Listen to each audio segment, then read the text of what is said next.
So, what on earth could a legendary basketball player and a master of psychological illusion possibly have in common? Well, it turns out a lot more than you might think.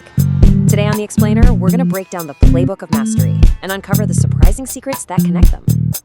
And we're going to kick things off with these words from Kobe Bryant, a true legend whose mindset for greatness went way beyond the basketball court. Let's really get into what he meant by that. So, first up, let's dive into Kobe's Code of Mastery. It really all starts with this one single powerful concept that he created to define his entire approach, not just to the game, but to life, the Mamba mentality. Now, this wasn't just some catchy phrase he came up with. See, back around 2003, during a really tough time in his life, Bryant actually created the Black Mamba as an alter ego. It was a way for him to wall off his personal struggles and just hyper-focus on the court. It was a mental tool for greatness. And this mentality, it stands on 4 solid pillars. It's not just about working hard, right? It's a whole framework.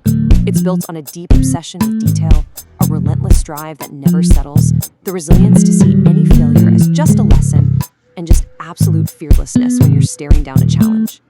And when we say obsession, I mean his was on a whole other level. We've all heard the stories about the insane practice schedules, right? Starting at 5 a.m. even back in high school.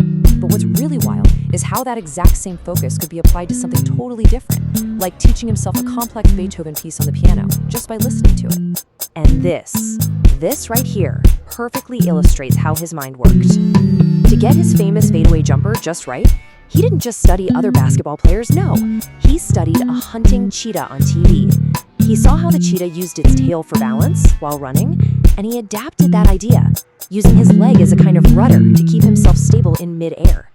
I mean, that's someone who breaks mastery down to its absolute tiniest pieces. Which, of course, brings up a really interesting question.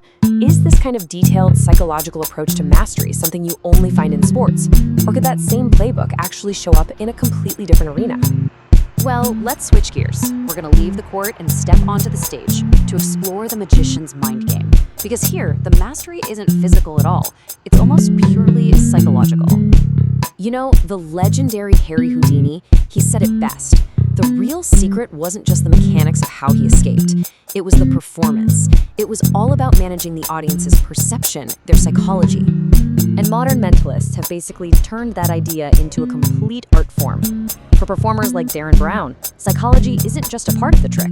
It is the trick. They've built their entire careers on this one principle.